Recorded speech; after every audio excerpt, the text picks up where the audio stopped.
My name is Emily Carter, and I am 27 years old. If you ask my parents, they would say I'm the problem child, the one who always caused trouble. But that's not true. The truth is, I was the one holding our family together, and they never even knew it. I worked hard every day to help pay for our home, my parents' bills, and my younger sister's expensive school tuition. I never complained. I never asked for anything in return. I just wanted my family to be happy. But that all changed the day my sister stole $5,000 and blamed it on me. It was a Saturday morning when my mom stormed into my room, her face red with anger. "Emily, where's the money?" she yelled. I sat up, confused. "What money?" My dad walked in behind her, his arms crossed. "Don't play dumb. Your sister said you took it. We had $5,000 saved, and now it's gone." My heart sank. What? I didn't take anything. Why would I steal from my own family? Then my younger sister Lily peeked into the room, tears in her eyes. She was only 20, but she had always been the favorite. My parents believed every word she said, no matter what. "I'm so sorry, Mom," she sniffled. "I saw Emily in your room last night. I thought maybe she just borrowed the money, but now it's all gone." I stared at her in shock. She was lying, and she was good at it. "Are you serious right now, Lily?" I said, standing up. "I never touched that money, and you know it." My mom didn't care. She was already convinced. "We work so hard, and this is how you repay us? Stealing from your own family." I didn't. "Enough," my dad interrupted. His voice was cold. "We can't have a thief living under our roof. Pack your things and leave." I felt like the air had been knocked out of me. "You're kicking me out?" "You made your choice," he said. Tears burned my eyes, but I refused to cry. I looked at Lily, expecting her to confess, to say something. But she just wiped her fake tears and looked away. I had no choice. I packed my bags, took one last look at the house I had spent years paying for, and walked out. They had no idea what they had just done. And soon, they were going to regret it.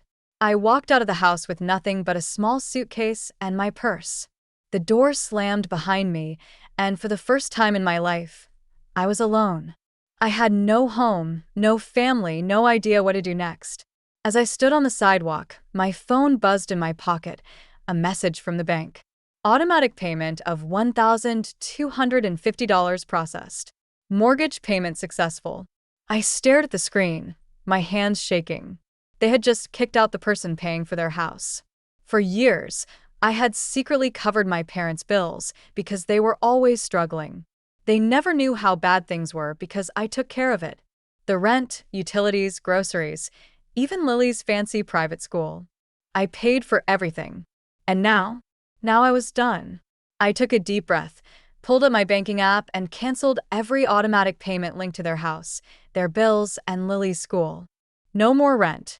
No more utilities. No more tuition. If they wanted to call me a thief, let them figure out how to survive without me. It didn't take long for reality to hit them. Just 2 weeks later, my mom called. I let it ring. Then came a text. "Mom, Emily, why is the electricity off?" Call me. I smirked. A few minutes later, another text. "Mom, the mortgage wasn't paid this month. The bank is calling us. Did you do something? Did I do something?" Oh, the irony. I ignored her. But then I got a message from Lily. "Lily, you're such a child. I know you're mad, but don't punish Mom and Dad. Just pay the bills and stop being petty." I laughed out loud. She really thought I would keep paying after what they did? For the first time in years, I felt free. I had moved into a small apartment and started focusing on myself. I picked up a second job, saved my money, and slowly started rebuilding my life. Meanwhile, my parents were falling apart. The mortgage went unpaid for 2 months. The electricity and water were shut off. Lily was kicked out of school because her tuition hadn't been paid. And then the best message arrived. "Dad, we need to talk." I stared at my phone, debating whether to reply. They finally needed me. But after what they had done, I wasn't sure I cared. I sat on my couch, staring at my phone. "Dad, we need to talk." For a split second, I considered replying. Maybe they finally realized how unfair they had been. Maybe they were ready to apologize. But then I remembered. I remembered how quickly they threw me out without a second thought. How they didn't even listen to me.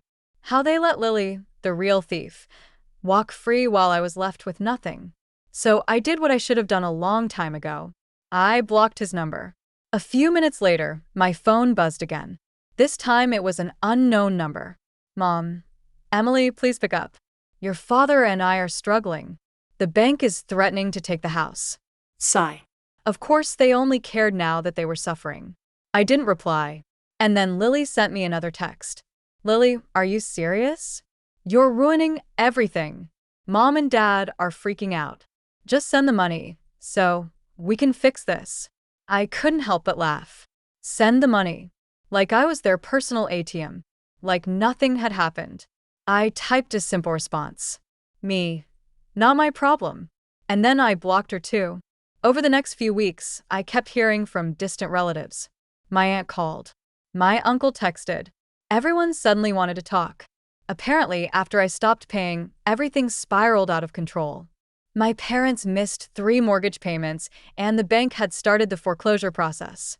Their electricity and water were still off, forcing them to stay at a motel because they couldn't survive without basic utilities.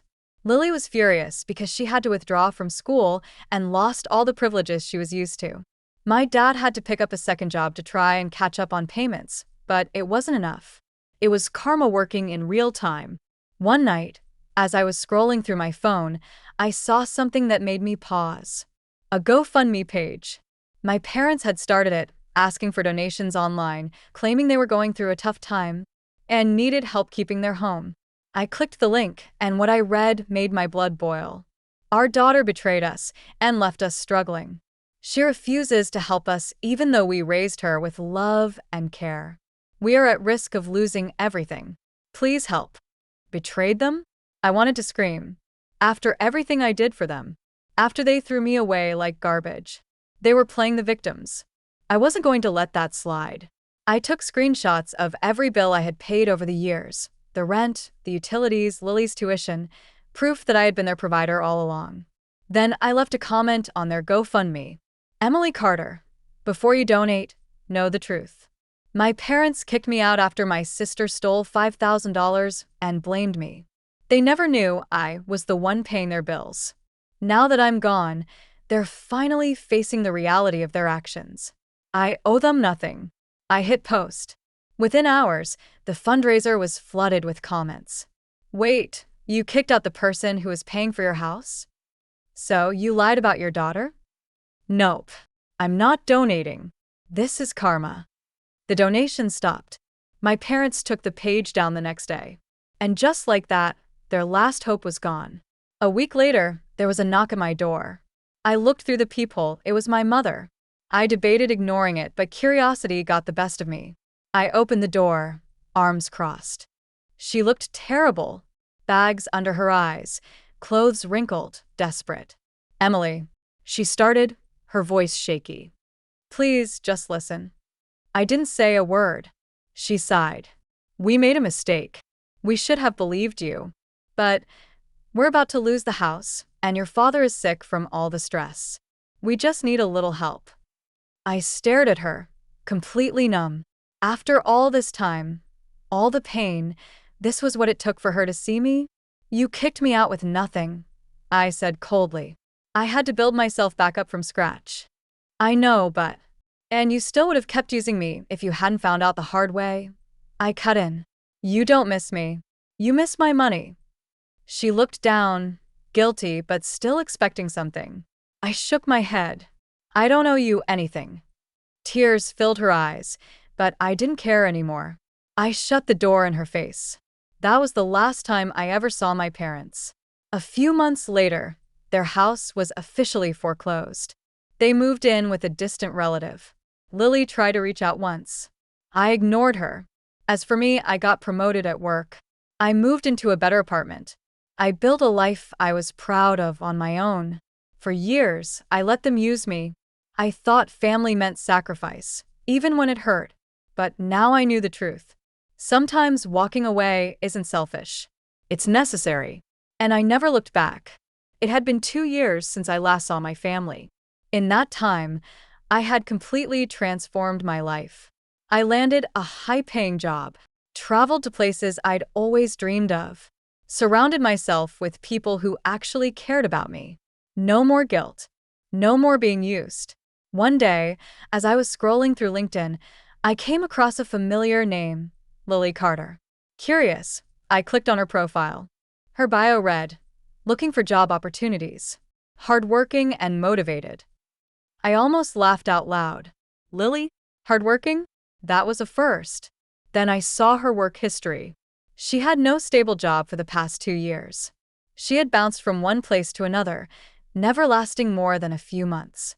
I checked her Facebook next. It was even better than I expected, post after post about how life was unfair, how she was struggling to make ends meet. Complaints about having to pay bills. About how people wouldn't just help her out.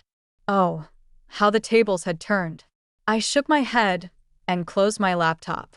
Not my problem. A few months later, I was out with friends at a nice restaurant, celebrating my promotion to senior manager.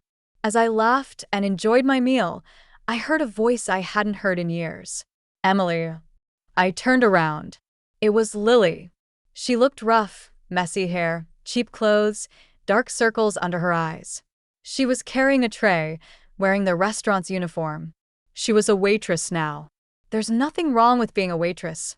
I had worked hard jobs too, but Lily? She had always looked down on people who worked in customer service. I could tell she hated being there. "Oh wow," she said, forcing a smile. "It's been so long. How have you been?" I could see the jealousy in her eyes as she glanced at my expensive outfit, the nice dinner, the company I was with. I smiled. "I've been great." She hesitated. "That's good." Then she took a deep breath. "Listen, Emily, I know we had our problems, but things have been really hard for me. If you could just lend me some money." I held up a hand. "Lily," I said calmly, "did you ever pay back the $5,000 you stole?" Her face turned pale. I don't have that kind of money." "Then I guess we're both out of luck." I picked up my wine glass, took a sip, and turned back to my friends, completely ignoring her. She stood there awkwardly for a few seconds before mumbling, "Enjoy your meal," and walking away. And just like that, I had my closure. Looking back, I don't regret a single thing. Cutting off my toxic family was the best decision I ever made. They made their choice, and now they were living with the consequences. As for me, I was finally free, and it felt amazing.